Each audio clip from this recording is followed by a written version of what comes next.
Good morning, good afternoon, good evening, wherever you are in the world, joining us for our Big Book Step Telephone Workshop. My name is Herb and I'm an alcoholic. I would invite you to breathe deeply and recommit to an open mind and an open heart, requesting divine intervention or whatever it is that you believe is available to you as a power other than yourself, and pray, or at least express the commitment, the willingness to have an open mind and heart through the set-aside prayer. God, please set aside everything that I think I know about myself, my brokenness, my spiritual path in you, for an open mind and a new experience of myself, my brokenness, my spiritual path, and especially you.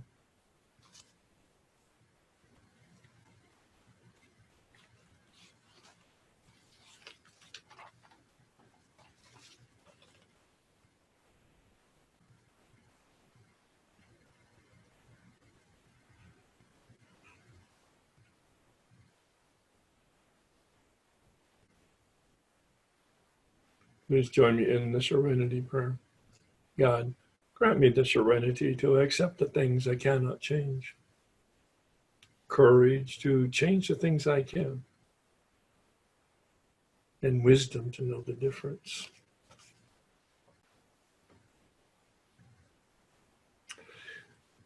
We've entered into the real work of the 12-step process, the real work of human development. We're doing an inventory, not a judgment, not a negative appraisal, not a guilt or shame-based journey through our past. No, please don't do that. Nothing negative, nothing deconstructive. It's really about a very constructive review of facts, the truth, values, beliefs, motives. And it's a deep dive. I didn't realize that till actually I had done this work 3 different times over a 10-year period. Oh, I was having new insights and new information, but I didn't realize the impact in terms of transformation until I had actually experienced it, looked back over my shoulder as I paused on the path to evaluate what was the journey like, what did I experience, what was the impact, what was the outcome. The first time I did step 4 out of the big book,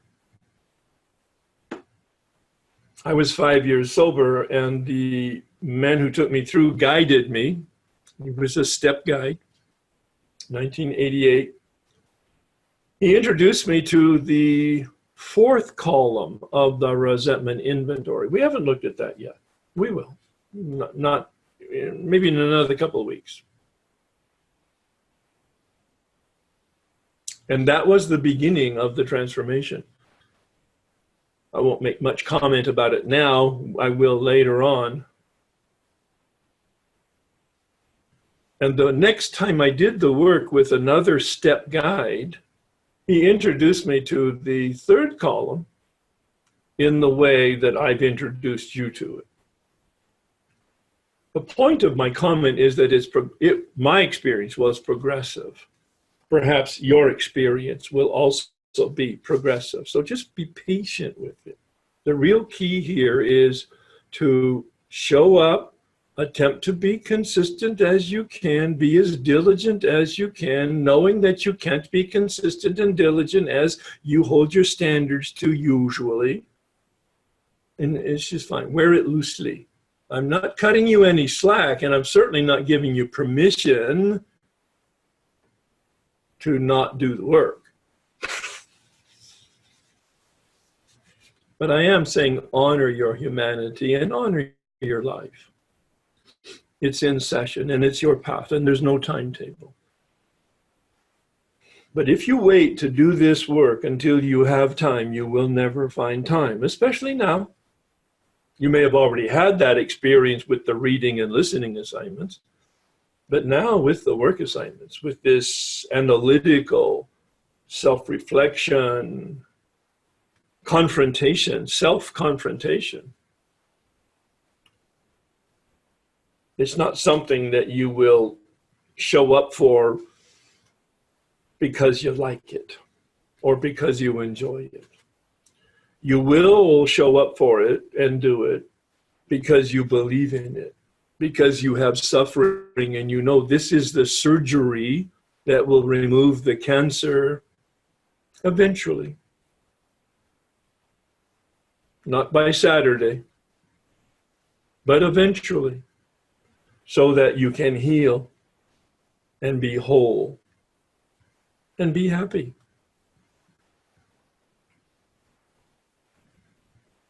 It's absolutely my experience.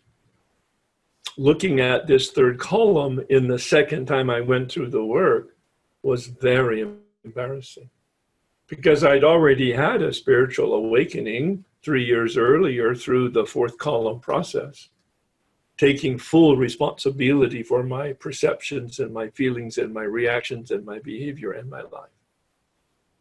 Reader's Digest version of the impact of this next feature that we'll be looking at in a couple of weeks.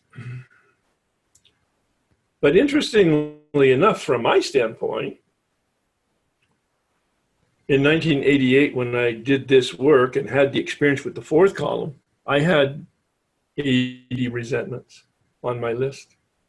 I'm not suggesting that's a criteria. I'm just saying that was my experience. And here I am, 1991, 3 years later, having had a spiritual awakening, having finished my 9th step, the prior journey, and I still have 80 resentments when I come to creating my resentment list, and they're the same ones. Now, I didn't know that that was a sign of some ineffective behavior, some ineffective instruction with regard to the big book. I know that today. And I can save you that heartache and that headache.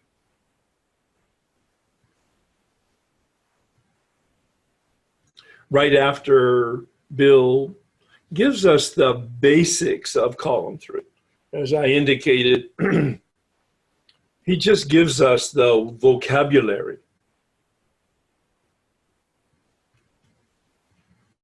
He doesn't give us any definitions for these words in what I call the third column on page 65. And he doesn't tell us what to do with it. He just lists the words. And I guess expects us somehow to intuitively make some connection, which is what the man did in 1988 with me. And I did it. I connected the column 3 words with the column 1 and 2 lists. Without really understanding what I was doing, it was kind of like a crossword puzzle or matching it up or some type of... I did the best I could with what I had, and nothing changed because there were no definitions and there were no specific instructions. And 3 years later, when I came to do the work again, I had the same 80 resentments, the same really powerful, deep resentments. But this man gave me this third column instruction that you've had, and then proceeded to give me the instructions on page 66 and 67 concerning the removal of deep resentments. This is a crucial piece of the work from my standpoint because of its effectiveness. So I'm asking you to take a look at your list of resentments that you have. There's no minimum, there's no maximum, it's just your list. I have suggested that if you have more than 20, that you limit it to 20, not that you stretch to find 20, no, no, no. But if you have more than 20, look at the most substantial ones and use those 20, or someplace in between 10 and 20 if you have as many as 10. Because once you do this work, column 3, column 4, in the analytical way that I've had exposure to and now experience with, once you've done 3 or 4 different people or different institutions or different events or circumstances, you will see a redundancy. A pattern, certainly, but a redundancy. One of my teachers, Richard Rohr, says, what we do any one place, we do every place. I've never seen it as true as in this work. How many variations on self-centeredness, mine, can there be? And that's, of course, what Bill says is the root of the problem, doesn't he, on page 62? Selfishness dash self-centeredness, exclamation point. We think this is the root of the problem.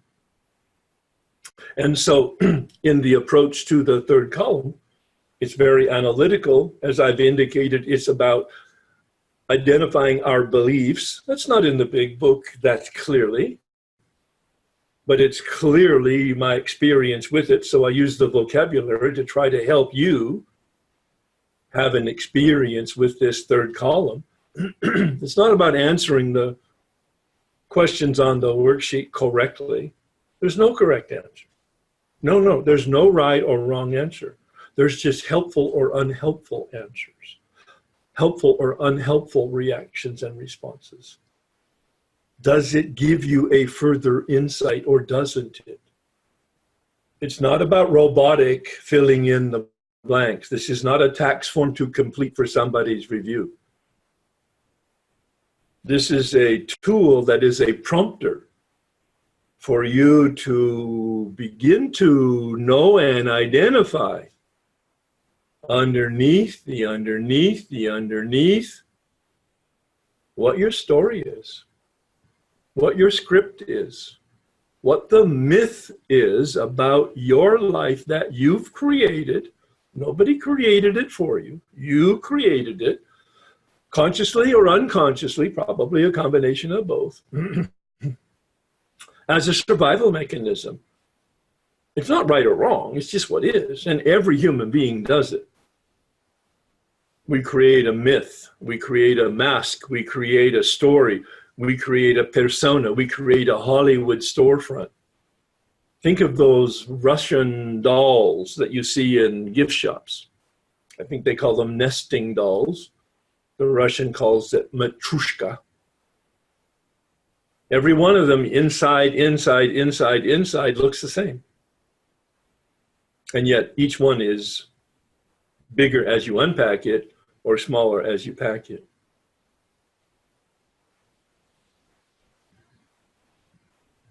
And I look at the outside and I see the Hollywood storefront.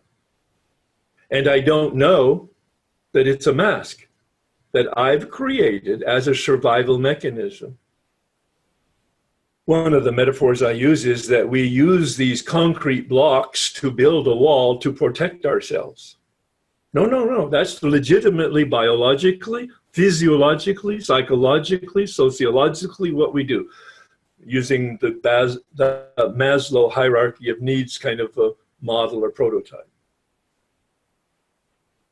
We start with biology, we go to psychology, we go to sociology, and then we go to theology, or our humanology. In terms of our own personal maturity, rite of passage, and development into adulthood. And this is an attempt to unpack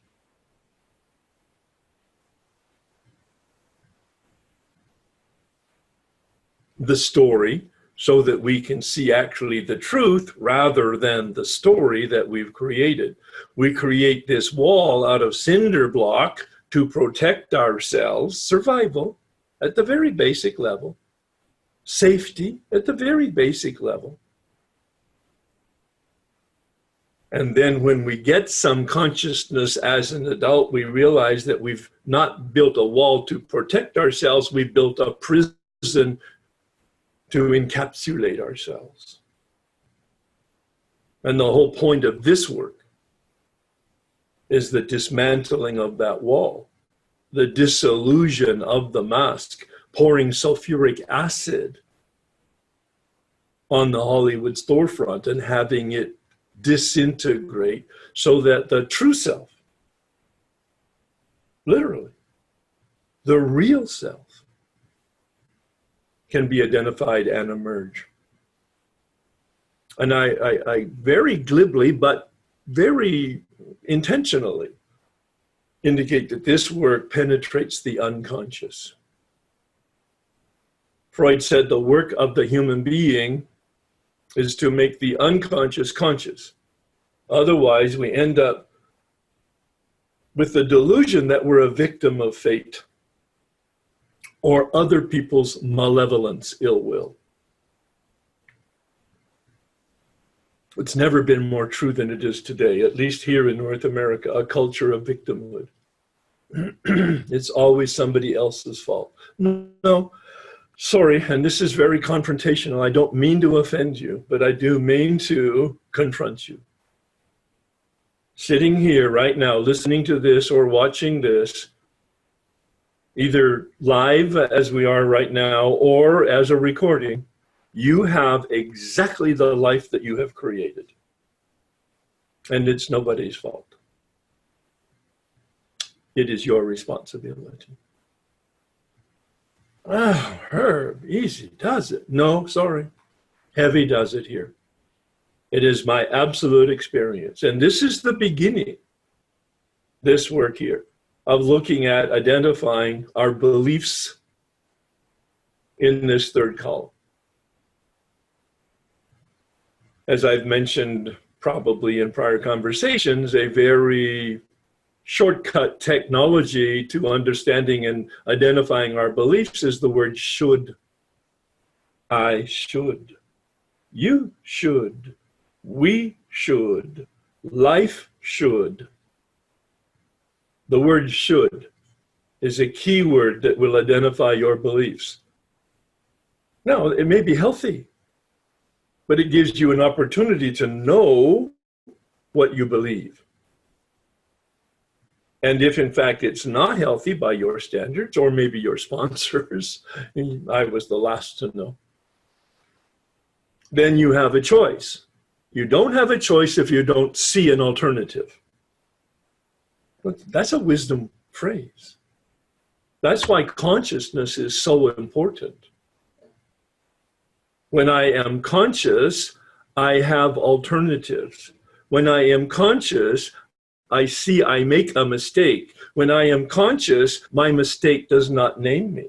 It's just a mistake I made, and I go, I'm so conscious, I see I make a mistake, and now I can immediately correct it. And because I'm so conscious, and the more conscious I am, I can correct it with more effective solutions. That's the whole point of this journey of awakening, having had a spiritual awakening, AKA becoming as conscious as we humanly can be at this particular time in our personal development. Today, I'm more conscious than I was last year. Last year, I was more conscious than I was in 2000. In 2000, I was more conscious than I was in 1990. And I look back over my shoulder and I can see that I didn't see. And I can know that I didn't know. And that's a predictor of the current and the future, which brings about some humility.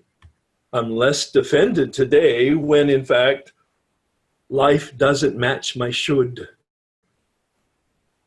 Because then I know something's wrong with my should. I have a delusion. I don't see reality as it is, I see reality as I am. Now the truth is, and all psychologists and scientists know this, I only can see reality as I am. Those are the lenses through which I look. There is no other way to see reality. And therefore, the conclusion is I will never see reality as it is. That's an awareness I just got last year. I always thought that I would see clearer and more clearer and more clearer and eventually see reality as it is. And I realized, no, I never will. Because I'm always looking through my lenses. And in fact, I've become aware in this last year of some science. I'm not a scientist. I'm not trained, I'm not educated in any of the sciences. But I listen to people who are credible. And the scientists talk about the very fact that we look at something changes the something. Not just changes me, it changes the something. And that's one of the things, the calculations they have to make in coming up with conclusions. Because the very observation of the reality changes the reality. No, literally changes the reality. And so we just do the best we can. This process, especially here in column 3 and then in column 4, is very analytical. We're not used to the thinking this way, literally thinking this way, pausing, reflecting, ruminating, analyzing. It's difficult, but it's not impossible. I've never had anybody not be able to do it. I don't care what their intelligence or educational level is. They've all been able to do it, but they need help. I needed help. I could not do this. I had the first exposure to this in 1991, this third column, and the structure that pretty much you have today in that third column worksheet. And I had to meet with the man who was taking me through the work 3 different times with 3 different sets of examples. And each time I got clearer with his patience and with his experience and with his help. So be patient with you. Have somebody, a sponsor, a step guide, a buddy, some type of a companion who has the experience. Not the blind person leading the blind person. You'll both fall in the pit of making a mistake concerning the interpretation of the instructions. It really requires an experienced person with this worksheet to help you. Or maybe you can listen to the recordings on the web as I unpack it in several recordings, and other people interact with me as we then dialogue about getting more refined in their analysis of self-esteem and pride and security and ambition, etc. They can be quite helpful, as well as the writing in my book. People have told me it's quite helpful in my 12 Steps to Spiritual Awakening in chapter 4. It's all about inventory. And verbally there, I try to articulate in writing my analysis, my approach, my experience. It's good as far as it goes, but having a dialogue like it is we're having here and will have as we have our dialogue together is really the only way that you can really get to the back and forth and get underneath the underneath. See, here's the issue. If I have glasses on, and if they were blue, my reality, everything I see would be blue. If they were pink, everything I see would be pink. So the problem is with this looking at the third column is we're looking through our lenses to try to see reality, but we're not looking at the lens because it's what we're looking through. This work allows us to look at the lens. What's the lens? My belief. Oh, it's blue. No wonder everything looks blue. Or in my case, being quite specific and practical, I looked through the lens of my self-centeredness, specifically in self-esteem, that I'm entitled, I'm special, I'm unique, I'm the best, in whatever it was I was looking at or thinking about. And also, I should be cut some slack. There was some sort of a victim underneath the underneath. Well, when I look through those lenses at reality, reality doesn't cooperate with that because that's not the way they see me. They see me as reasonably intelligent, reasonably well-educated, but very flawed and somewhat narcissistic. A word I was not acquainted with in 1988 or 1991. But as I did this work and then I had some supplemental therapy, I was able to correlate the work I was doing here with the psychological processes and understanding, and I came to another embarrassing conclusion. I'm very delusional. I have glasses that are very distorted, and therefore I see reality in a very demented way. No wonder I suffer, and no wonder I have trouble with relationships. Those bedevilments that we looked at, the unmanageability that is the human condition. So, I have these deep resentments. I'm asking you to take a look at the list that you have of deep resentments and just make a check mark on the ones that are really deep. Some of them are mosquitoes. Some of them are white shark. We're talking about the white shark. I had a deep rage and resentment about my father. I had some deep resentment toward my mother, my sister, lots of deep ones toward my wife. I had 4 bosses that were on the list. Historically, I had had only 4 bosses, and every one of them did not understand me. And I thought it was them. And then I had a coach from high school that was on the list. I mean, I'm 48, 51 years old, respectively, doing this work, and I'm holding a deep resentment from high school. Yeah, that's just the human condition is what is. A deep resentment toward my father, who was dead already 12 years. Yeah, that's just human nature. I had that list in 1988, and I had the same list in 1991. I saw the truth in 88, but I didn't see how to get rid of the resentment until I did this work in 1991, and he gave me this assignment, the one I'm about to give you right now. Read and highlight pages 66 and 67. A page and a half Bill dedicates to a prayer, practice, and process that removes deep resentments. Now, you may have heard, and what you may be thinking you're hearing from me, which you're not, but you may be thinking you're hearing from me, is I'm about to tell you to pray for them. I am not.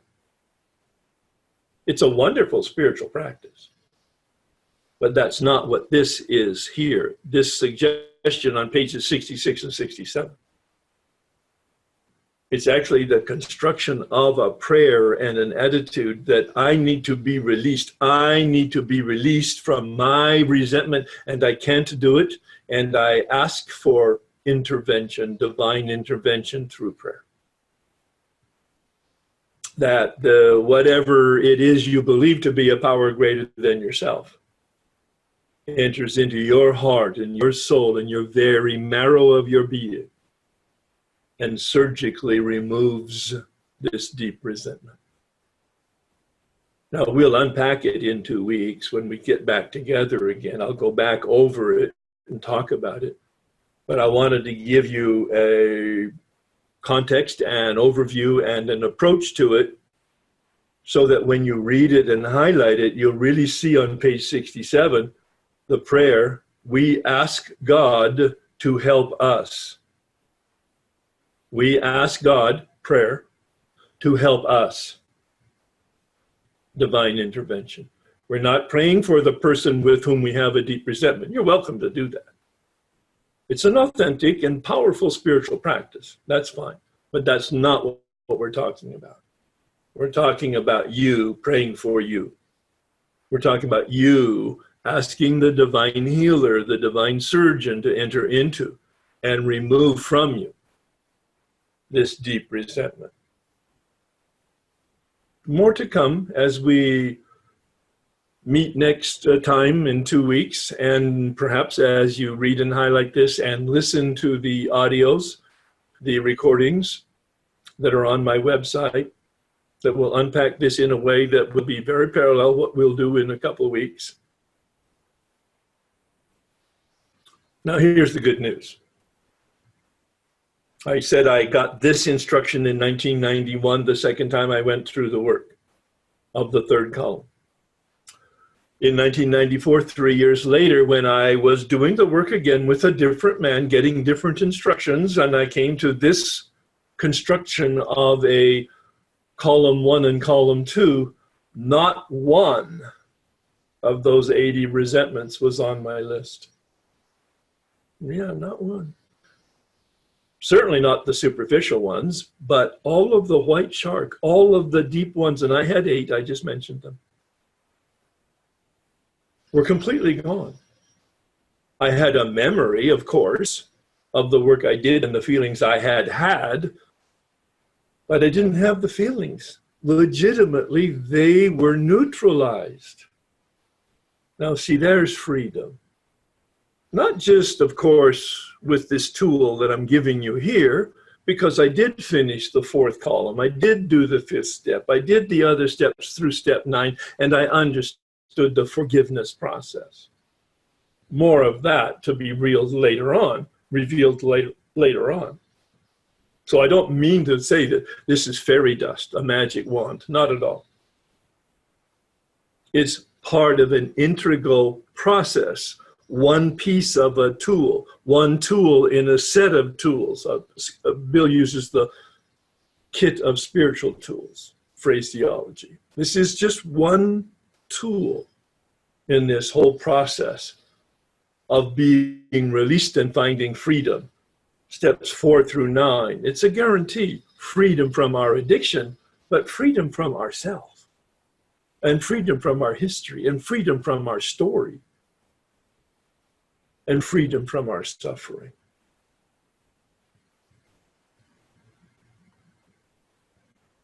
Pretty amazing journey.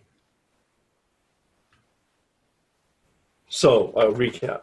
Read at the bottom of page 65, but mostly 66 and 67. 67 down to the, and not including the paragraph that says referring to our list again. That paragraph, the second full paragraph, is about the 4th column. We're not going there yet. We're just focusing on the 3rd column, and we'll spend some weeks on it because it's that important. It's a tool that will allow you, each of us, to penetrate the unconscious so that we are clear on the beliefs that we have.